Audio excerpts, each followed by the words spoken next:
Welcome to Ultimate Gadgets, your regular fix of technical marvels and electronic bling. On today's show, ultra mobile PCs pave the way to portable computing. Even the lightest notebook, you're still around 3 to 4 pounds.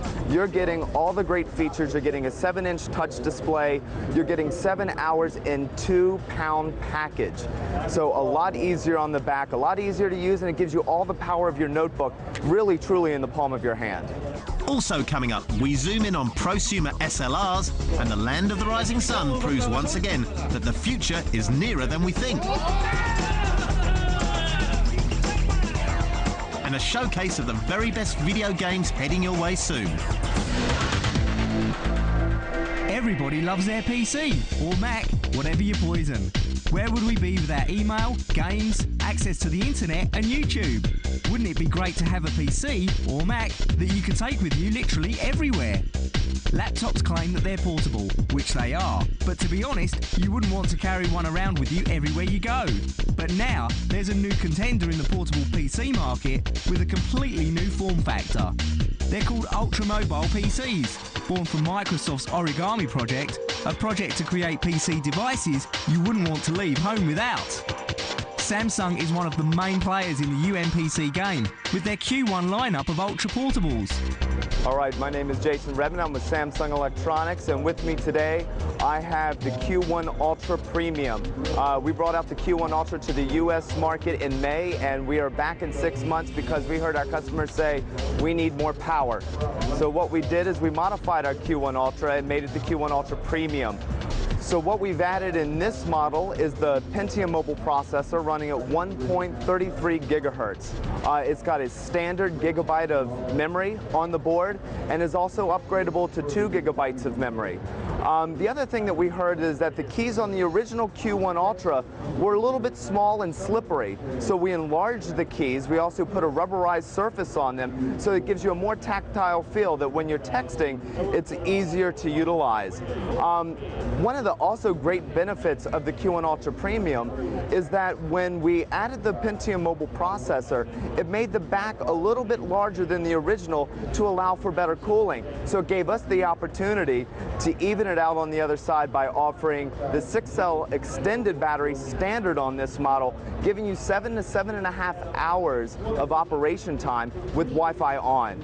So it's a really great win-win. More power, it gives you a little bit more weight, but we're still under 2 pounds. It gives you 7 to 7.5 hours of battery life.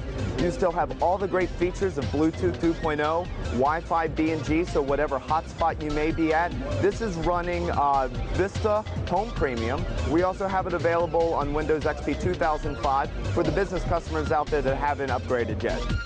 That sounds pretty good, but why would people prefer a UMPC over a traditional laptop?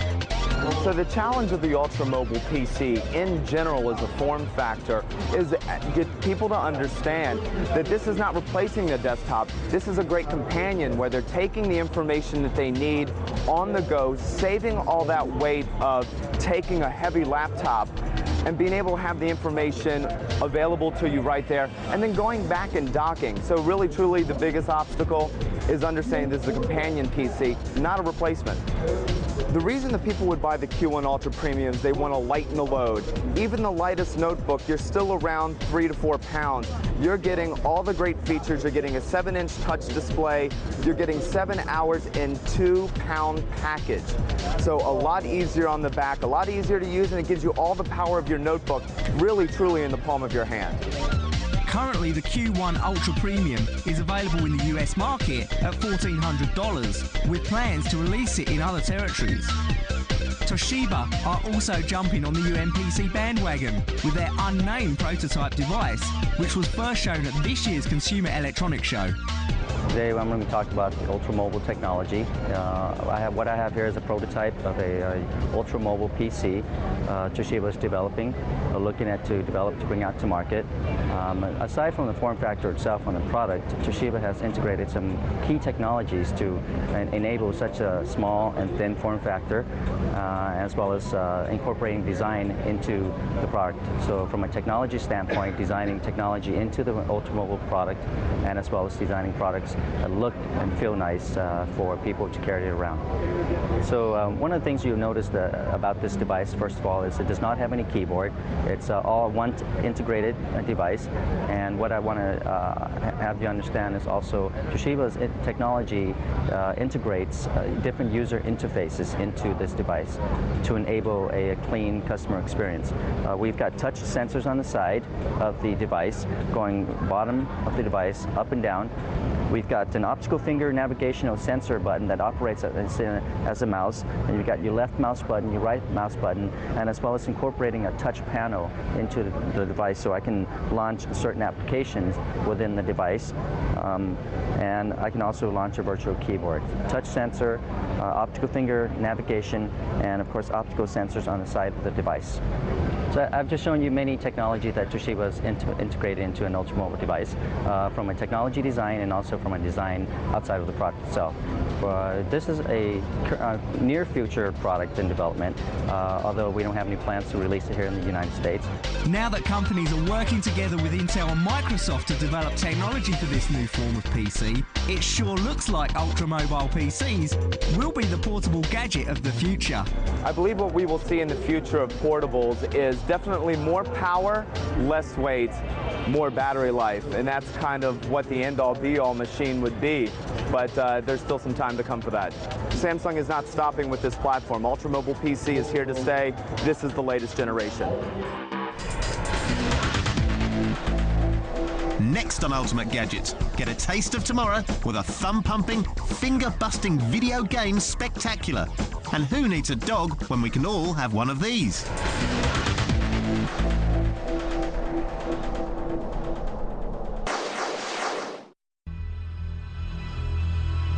Video games have taken giant leaps lately thanks to the release of the new generation consoles.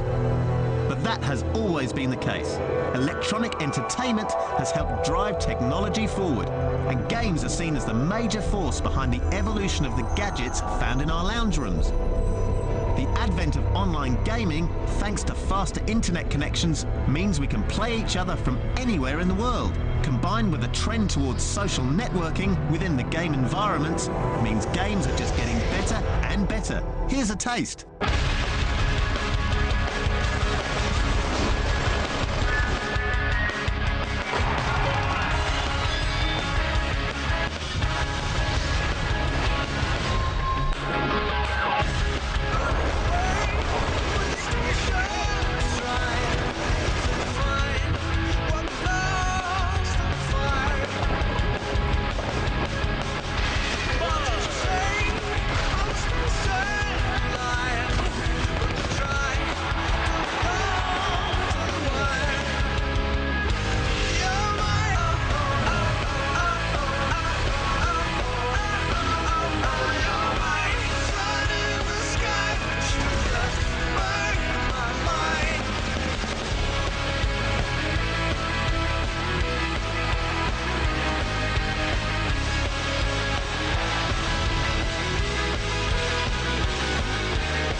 To come on Ultimate Gadgets, mid-range single-lens reflex cameras and Japanese robots that are really cool and really lame.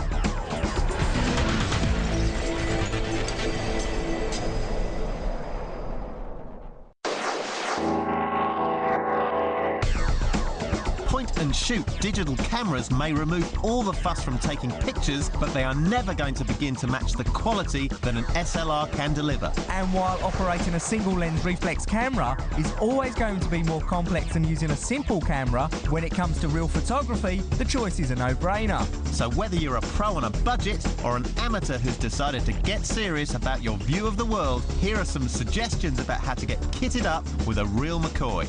In the Ultimate Gadgets Guide to mid-range digital single-lens reflex cameras. The first unit grabbing our attention is the Nikon D300, priced around £1,500, when supplied with an 18 to 200mm lens. Equipped with a 12.3 megapixel CMOS sensor, a whopping 51-point autofocus, and a generous 3-inch live view LCD, boasting a lustrous 920,000 pixels, photos are predictably first-rate with razor-sharp edges and rich textured detail. Great! Now, if I can just remember to take the lens cap off. Despite its size, the D300 is one speedy camera. Power-up is virtually instantaneous and there's no discernible shutter lag. The magnesium alloy body is both water and dust resistant. Battery life is excellent. You'll get up to 1,000 shots from a single charge of the hefty lithium-ion battery. Memory is stored on compact flash, and before you think we have tunnel vision when it comes to the Nikon D300, we weren't so impressed with its weight. 1 kilogram before a lens is added, which could make for some heavy-duty toting once you've added a few lenses to the load. Second up, we have Sony's Alpha A700, which comes with a price tag of around £1,000 when supplied with a 16 to 105mm lens. The Alpha A700 has a 12.2 megapixel CMOS sensor and 11-point autofocus. It too has a 3-inch 920,000 pixel LCD. The A700 visibly pays respect to Konica's Minolta's heritage, bought out by Sony a couple of years ago, and has kept the Minolta A-type or Alpha lens mount. Konica Minolta's pioneering anti-shake technology, whereby optical image stabilization is built into the camera body itself rather than the lens, has also been adopted. Now, if they could invent an anti-cheesy smile device for some true quality shots. Very responsive in use and powering up virtually instantaneously, the A700 is quick on its feet with a 5 frames per second shutter speed. The body is weather sealed to protect it against dust and water, with a design dominated by the very deep, chunky, rubberized hand grip. You'll get about 650 shots from a fully charged battery. There are 2 options for memory: compact flash and Sony's more expensive memory stick duo. The A700 has no live view facility and is strangely lacking a top-mounted LCD display. Third on our list of top-performing mid-range DSLRs is Canon's EOS 40D, which comes in at around £1,000 when supplied with a lens. 40D has a 10.1 megapixel CMOS sensor and 9-point autofocus and a 3-inch live view LCD. Photos show excellent dynamic range with no visible clipping in the highlights or shadows. The 40D is capable of shooting 6.5 frames per second, making it the speediest of today's 3 candidates. Great, so I can take hundreds of shots with cheesy smiles. Whilst the camera isn't as fully weatherproof as a Nikon D300, it is certainly tough enough to survive regular professional use. Canon has implemented the same integrated sensor cleaning system seen in previous models, making it ideal for use in dusty environments. Battery life is impressive, with Canon claiming 1,100 shots per charge.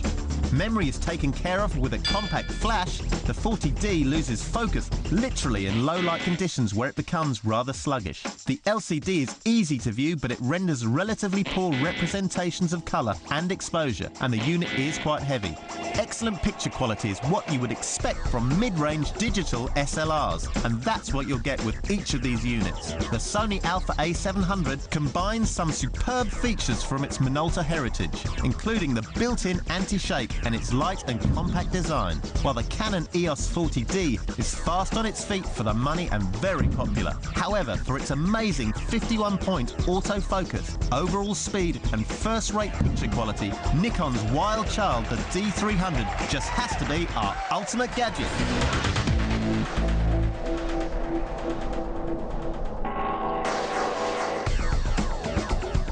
Robots have always enjoyed starring roles in science fiction films, books and cartoons.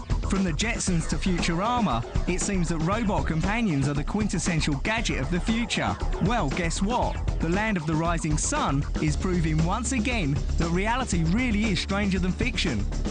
Showing off its cutting-edge robots at the country's largest robotics convention, it's clear that Japan is a perfect testing ground for next-generation robot technology. Robot maths wizard Mr. Cube breezes through a Rubik's Cube using metal hands to twist and turn the faces of the toy. Taikai Yamashita, an engineer with the robot service department of Kawasaki Machine System Limited, says the robot can solve puzzles as soon as he recognises the colours. While it's hard for non-pros of a Rubik's Cube to solve it, he can solve it as soon as he detects and differentiates between colours. Kawasaki Machine System Limited says this ability is a breakthrough in artificial intelligence. Mr. Cube robot uses a pair of dexterous hands to solve the cube, then raises the completed puzzle to show off to spectators. Tokyu Ikura, Executive Director of Japan Robot Association and one of the organisers of the show, identifies the vital developments being made in the industry.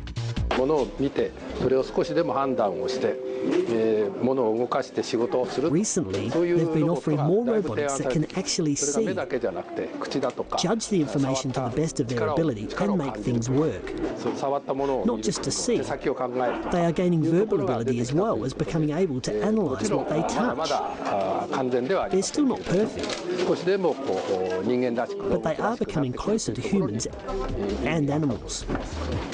Japan is an industrial robot powerhouse, with over 370,000 in use in 2005, about 40% of the global total. But Japan has also led the way in personal robots. One of the lifelike androids was a robot baby for expectant parents. The My Baby needs as much attention as you give to a real one. You have to let him burp after feeding milk and change his nappies. Hiromitsu Kamijiki of Yamazaki says it's a great way for people to learn how to take care of infants.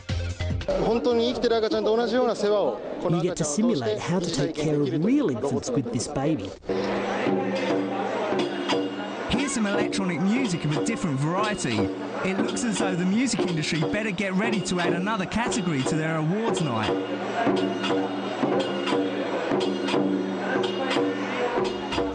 Another android, which attracted attention at the exhibition, was being subjected to a visit to the dentist. The human practice robot, with a complete set of pearly white teeth, was a willing patient for a dental student. Dubbed Simroid for Simulator Humanoid, the robot has realistic skin, eyes and a mouth fitted with replica teeth that trainees can practice drilling on. A sensor, fitted where the nerve endings would be, raises the alert when dental students drill too close. This Simroid gives us a sense of reality in treatment. We didn't have it in conventional dental training. Dr. Satoshi Yazuka of the Nippon Dental University Hospital in Tokyo collaborated with technicians at Kokoro to develop the robot. He says a prototype is being used at the Nippon Dental University Hospital to help students training to be dentists. At the moment, we can drill, make a tooth mould and inject.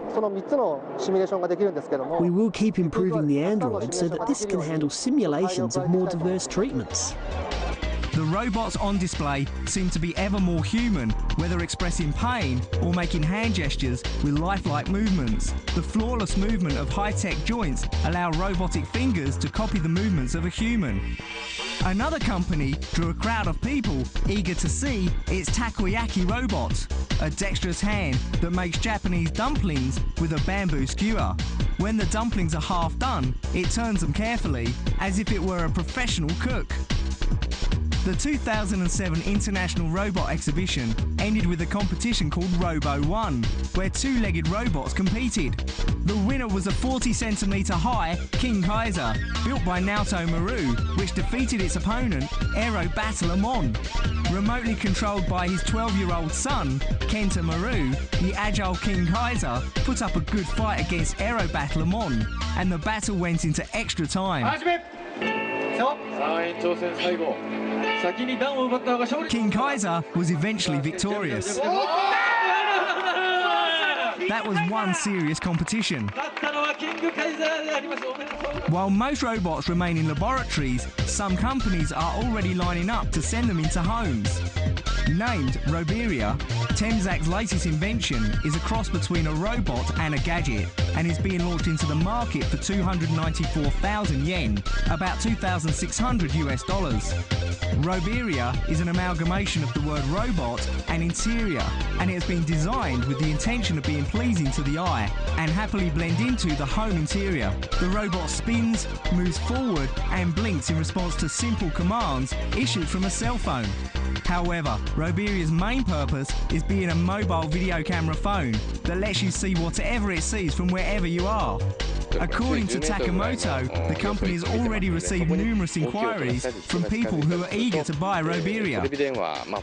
Major customers are dentists and doctors who have a clinic distant from their residence and two-income families who have young children or pets. He's also had some inquiries from abroad, but due to media access issues, they say it's unlikely that they'll be selling Roberia outside Japan. The pets of the world don't know what they're going to be missing out on.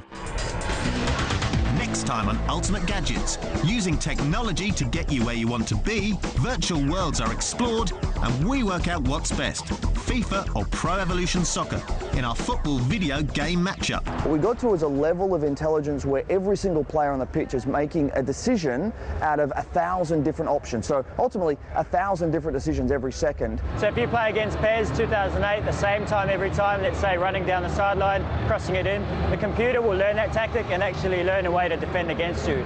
So for more digital devices, amazing accessories and clever contraptions, tune in next week for another exciting instalment of Ultimate Gadgets.